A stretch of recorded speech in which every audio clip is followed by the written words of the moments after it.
Bine v-am găsit, oameni buni! Suntem la o nouă ediție în care povestim despre afaceri, iată, care s-au impus în anii pe piață.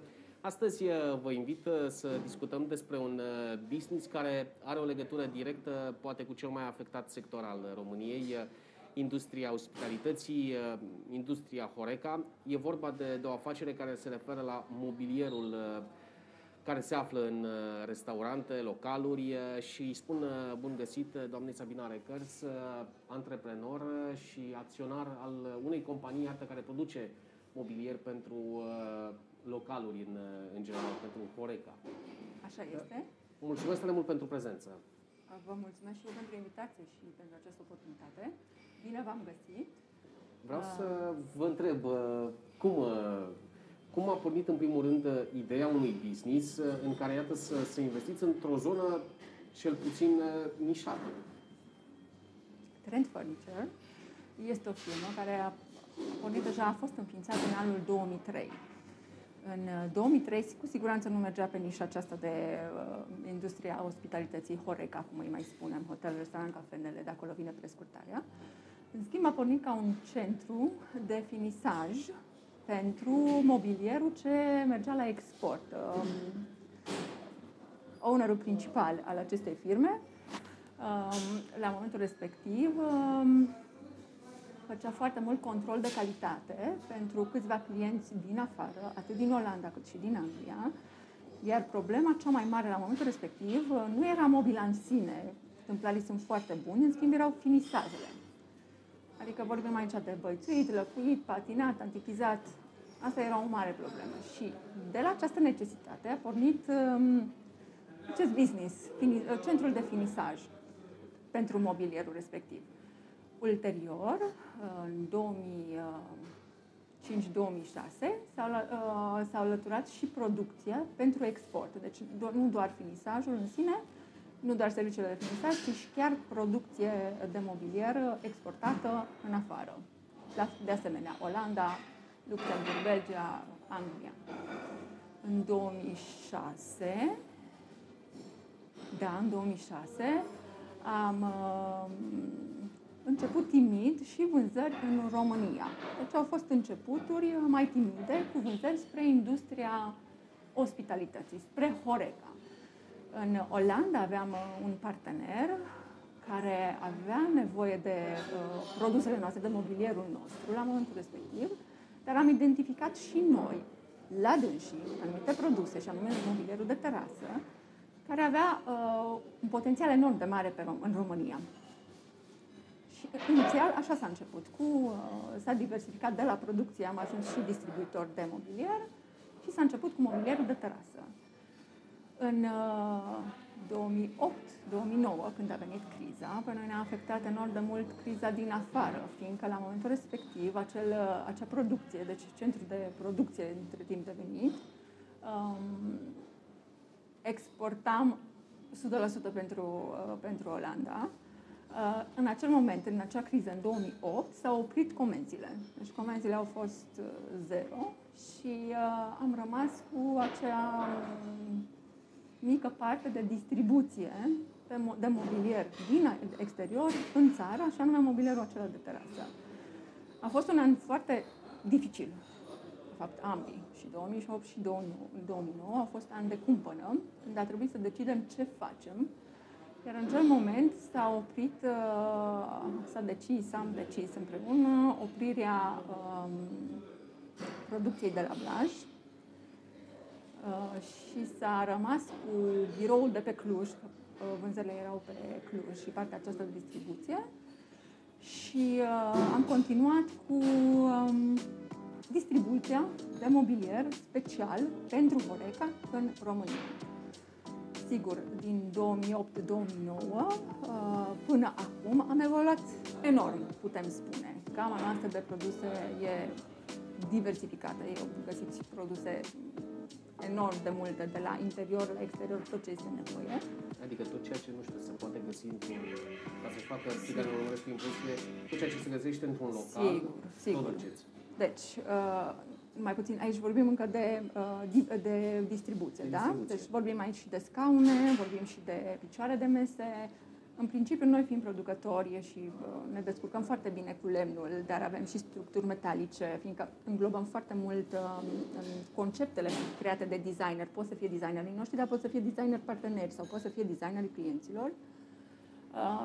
Ca și aici, de altfel, te lovești de foarte multe materiale sau trebuie să găsești enorm de multe soluții la ce-și dorește designerul și clientul final, beneficiarul final, să arate, cum dorește să arate. Și atunci, din punctul acesta de vedere, noi, pe lângă partea aceasta de distribuție de mobilier, deci am reînceput și partea de producție. De aceea spun că din 2008-2009, când am fost forțat să închidem blajul, până acum am evoluat enorm și am reînceput și partea de producție aici la Cluj, în Gilău. Ca și partea de producție, cum vă spuneam, facem concepte unice, ceea ce nu se poate cumpăra, de exemplu recepțiile, barurile. Întotdeauna sunt lucruri care se fac customizat. Adică, întotdeauna, chiar dacă vorbim de un bar, poate ne place un bar, o linie de bar, un design anume. În schimb, cu siguranță nu o să-l vreți la 1 metru, la 2 metri, la 3 metri, într-un element standard fix, ci vă doriți să-l puneți în acea locație, conform să-l adaptăm că nu e un produs de situație. serie. Cu siguranță nu este un produs de serie și întotdeauna la partea aceasta își are un aport enorm de mare designerul și, evident, beneficiarul final, adică clienții noștri, locațiile Horeca. Ei știu și ei pleacă de la un concept anume, de la o temă, ce își doresc, în ce zonă sunt, ce își doresc, ce clienți își doresc să atragă, ce doresc să exprime. Până la urmă, orice locație Horeca vinde o experiență. Și dacă întotdeauna primează calitatea și profesionalismul, cu siguranță, în ziua de astăzi, pe lângă acestea mai trebuie să avem și o diferențiere. Și atunci vine partea asta de concept, de design, povestea locației respective, care, la urma urmei, trebuie ca cineva să o implementeze. Ei, noi am observat în acești ani nevoia aceasta de a exista un furnizor care să ofere servicii integrate, adică să pornești un proiect chiar și de la cap la coadă, adică chiar și cu design. Noi în ziua de astăzi avem și echipe de designeri. Lucrăm și cu designerii noștri angajați, dar lucrăm și cu designeri parteneri. În schimb, lucrăm și cu conceptul clientului, care, de altfel, probabil a lucrat și el la rândul lui cu un designer. Deci aș fi curios, apropo, pentru că vorbeați de momentul 2008-2009 și de evoluție, nu știu cât de complicat sau cât de sofisticată a devenit activitatea pe care o faceți, pentru că pretențiile au crescut foarte mari. Așa este. Noi ne aflăm, de pildă, în cel mai festivalier oraș al României. Mă gândesc doar cum era TIFF-ul la începutul anilor 2000 și cât de mult a progresat. Au intervenit modificări, nu știu, serioase în timpul ăsta? Cu siguranță. Ce vreau să menționez. Noi avem trend furniture are acoperire atât națională cât și internațională. Noi suntem prezenți și în acești ani, din 2009 până în prezent, am mărit echipa, acum câțiva ani chiar foarte bine. Am creat foarte mulți, o rețea de agenți împânzite în toată țara, în așa fel încât să acoperim toate zonele. Și cu acești agenți ajungem la majoritatea clienților. Da? Acest trend, această evoluție și această educare să zicem, a ownerului de locație se simte peste tot, nu doar în Cluj. Se simte în București, se simte în Timișoara, se simte în toate orașele mari și chiar vreau să vă spun că în ultimii ani observăm acest trend foarte mult și în orașele mai micuțe, să zicem Bistrița sau nu contează. Ideea este că toată lumea înțelege că trebuie să te diferențiezi cumva și nu mai ești acel cârciumar sau care vindem toată lumea același lucru, nu suntem mulți, toată lumea vine la noi, dar acum, în ziua de astăzi, când toată lumea vindem poate aceeași bere, același suc, aceeași cafea, cumva trebuie să ne diferențiem. Și asta o facem atât prin ambianță, evident, atât prin calitatea mâncării și a produselor care le servim, cât și prin experiența deosebită pe care povestea care o construim ca să oferim o experiență deosebită clientului. Și, evident, calitate, profesionalism. Dar în momentul ăsta, în acești ani care au trecut, să spun, în arcul de timp dintre crize, că să ajungem și la criza pe care o traversăm, ce a primat? Piața națională, piața de afară? Veți rămâne surprins. Dacă până în 2008 și 2009, când foarte mult noi aveam export și 30% aproximativ erau clienți din țară, deci aveam acoperirea națională și erau chiar clienții din țară, în ziua de astăzi raportul este invers. Cam o treime îl facem pentru internațional și cealaltă parte o facem pe național. Dar și în același timp noi ne-am dublat, ne-am triplat cifra de afaceri, deci ne-a crescut și nouă volumul și noi am observat foarte bine nevoia în România de a face locații Horeca deosebite și de a le implementa. În principiu, asta era rolul nostru inițial, după care vă spuneam că am crescut și la o echipă de designer, proiectanți, ca să poți să duci un proiect cap-coadă. De ce? Existau foarte mulți clienți care la început nu înțelegeau rolul unui designer și cât este de important ca un proiect care îl faci să fie gândit de la început, da? Spațiul care l-am, unde sunt locat, ceea ce vreau să fac, ce clienți am, ce vreau să le propun și cum trebuie să fie totul prezentat. Ei, asta este să zic, un atu al nostru, că încercăm să explicăm prin acești colegi ai noștri de pe vânzări, încercăm să le explicăm clienților că, de fapt, cât de important este un astfel de concept gândit cap-coadă. Deci face parte dintr-un plan de business de care ar trebui să ții și de care ar trebui să ții cont. Iar în ziua de astăzi, vă spuneam că evoluția se vede enorm. Unul la mână, lumea deja, din ce în ce mai multă lume, înțelege care este rolul unui designer. De asemenea, înțelege ce înseamnă, multă lume, nu toată, dar mai există, dar ce înseamnă un mobilier, să zicem, făcut, customizat, conform cerințelor tale și de calitate și care să reziste și peste 2 ani, și peste 3 ani, și peste 5 ani, în condiții de trafic intens, să reziste și să arate ca nou. De fapt, asta este particularitatea unui mobilier de trafic intens. Unui mobilier pentru zona de contract, îi se mai spune, adică zona aceasta a industriei a ospitalității.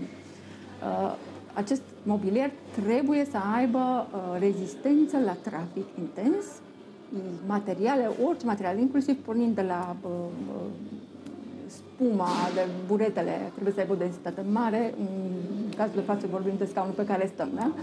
Materialul de tapiserie trebuie să fie pentru trafic intens, pentru cicluri intense.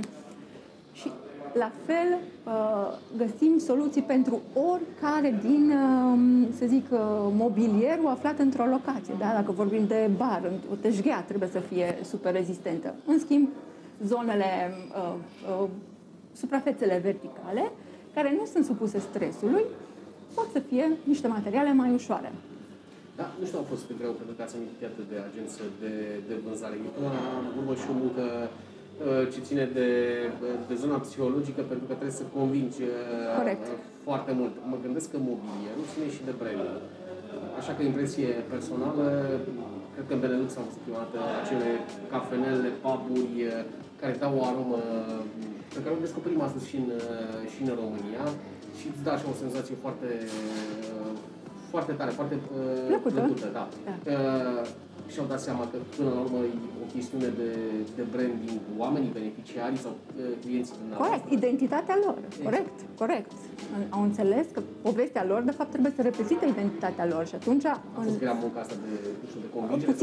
Cu siguranță, luat așa de-a lungul anilor, da, dar, cum vă spuneam, publicul se educă. Noi avem acum mult mai multe posibilități să ieșim în afară, devin mult mai multe lucruri accesibile, inclusiv zborurile cu avionul, da? Și, prin urmare, ca și consumatori la rândul nostru de astfel de locații, începem să vedem locații frumoase, să prindă dragul ăsta de frumos, wow, ce frumos arătă o locație, ce bine m-am simțit. Niciodată nu știi să spui ce ți-a plăcut acolo cel mai mult, Dar, per total, cine a făcut acel concept, cine l-a gândit,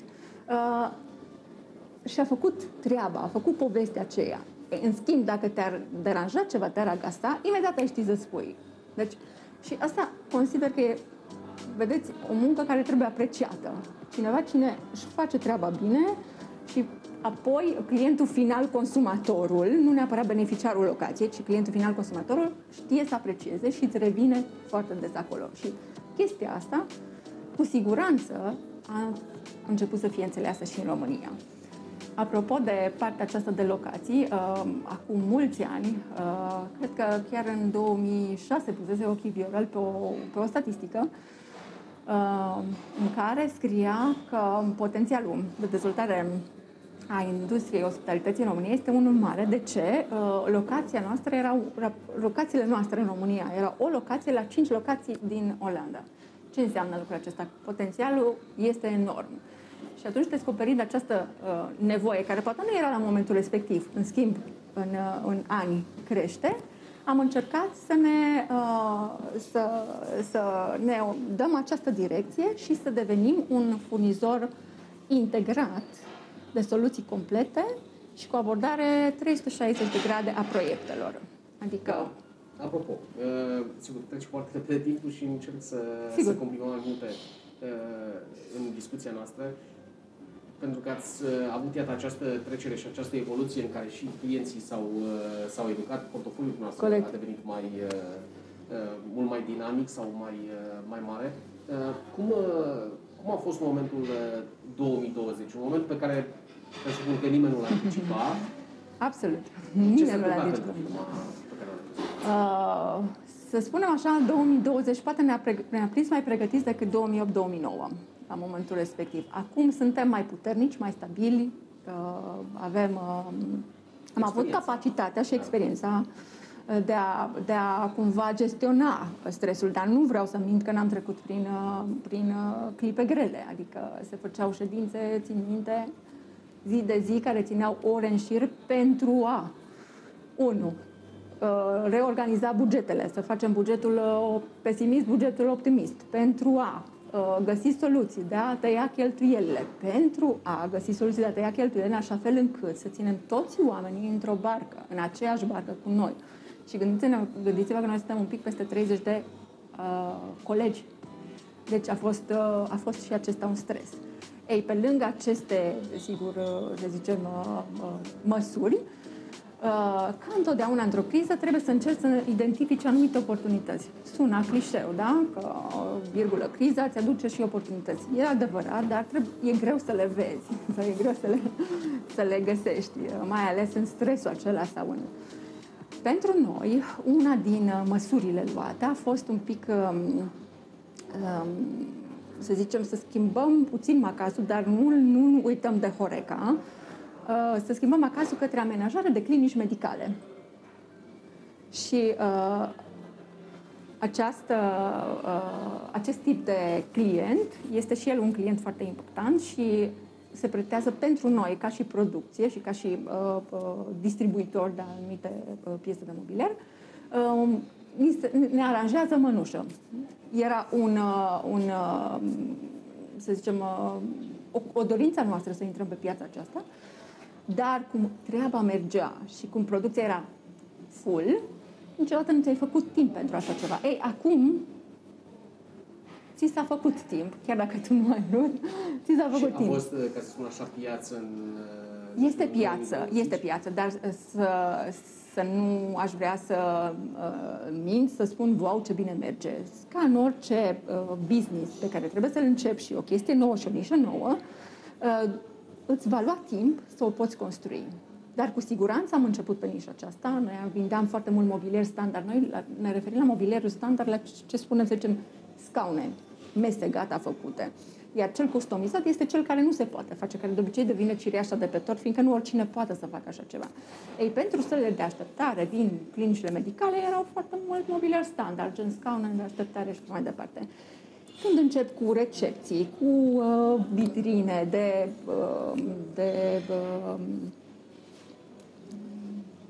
la clinica respectivă? Vitrinele pentru etalarea produselor, da? Fiindcă, de exemplu, am făcut o clinică medicală oftalmologică și atunci vorbim și de vitrine pentru etalarea produselor, vorbim și de recepție, vorbim și un loc de de făcut. Designer noi sau aceiași care ar trebui și să... În cazul de față, de exemplu, la una dintre clinici la care am lucrat, s-a lucrat foarte mult cu designerul clientului. Clientul și-a gândit conceptul împreună cu designerul, au lucrat foarte frumos, au ieșit un concept minunat. Ei, noi, partea noastră bună și avantajele noastre care sunt, odată ce vedem un proiect, vă putem spune și ce tip de materiale se potrivesc pentru aceste soluții. Fiindcă, de exemplu, acum în industria medicală există un material foarte, să zicem, nu e nou, dar nu e promovat încă, e foarte nou, foarte puțin folosit de către mulți dintre noi și nu e ușor neapărat. Se numește corian și e un compozit special care te ajută enorm de mult la igienizare. Faptul că nu se pătează, faptul că nu îți rămân bacteriile și foarte ușor se dau jos, nu au loc unde să se ascundă. Materialul respectiv are anumite proprietăți care sunt extrem de benefice și de aceea este super recomandat într-o astfel de amenajare. Și, de asemenea, soluțiile tehnice. Noi avem know-how de a găsi soluții tehnice, de a implementa un astfel de proiect. Nu este ușor. Cineva îți poate desena, dar de fel de bine să nu se gândească la anumite limitări. Faptul că ai o placă care are doar o anumită dimensiune, dar tu faci o recepție care arată de 8 metri și e superbă. Ei, de toate aceste aspecte trebuie ținut cont și noi avem această experiență deja. Putem să spunem că suntem cu peste 18 ani de experiență în domeniul mobilier și cu siguranță cu expertiză, având echipele de specialiști pornind de la designeri, ingineri, proiectanți și chiar templari foarte buni. Și evident. Sigur, suntem chiar pe finalul discuției noastre și în baza graficului sau a experienței celor 18 ani pe care i-a dobândit compania, vă întreb ce credeți că va prima de acum încolo sau ce ar putea să primeze? Sigur, se rea industria Horeca, am văzut cel puțin se rea activitatea, la asta mă refer. Am văzut anunțurile mai marilor noștri. Mergeți în zona, credeți că o să fie mai degrabă zona clinicilor medicale sau zona industriei ospitalității? Și vă întreb treaba asta pentru că mai mult ca niciodată, cred că societatea românească a ajuns să pună bază foarte serioasă pe sănătate. Tot ceea ce înseamnă serviciu medical și mărturisesc anul 2020 și 2021, l-am constatat la foarte mulți cunoscuți, orice serviciu medical e foarte important pentru orice individ. Noi nu vom uita niciodată de unde am pornit, să zicem așa, și știm că avem know-how-ul acesta pentru partea de Horeca. Evident și noi așteptăm și cu mare drag să-și dea drumul Horeca, iar trendul acum care va fi, veți vedea și vedeți deja, sunt spațiile la exterior, fiindcă toată lumea va tinde către siguranță și către distanțare încă. În schimb, nișa aceasta o vrem, fiindcă întotdeauna am dorit să avem un picior într-o parte și două picioare, să zicem așa, chiar mai multe ne dorim noi și încă lucrăm și pe alte nișe, dar cu siguranță va rămâne un obiectiv constant de acum încolo acest tip de locații. Sabina Alecață, vă mulțumesc mult pentru prezență și pentru toate aceste detalii. Sper să acceptați și invitațiile noastre viitoare. Mulțumesc mult! Vă mulțumesc din suflet și cu mare drag! Mulțumesc tare mult! Asta a fost povestea noastră de astăzi. Până data viitoare,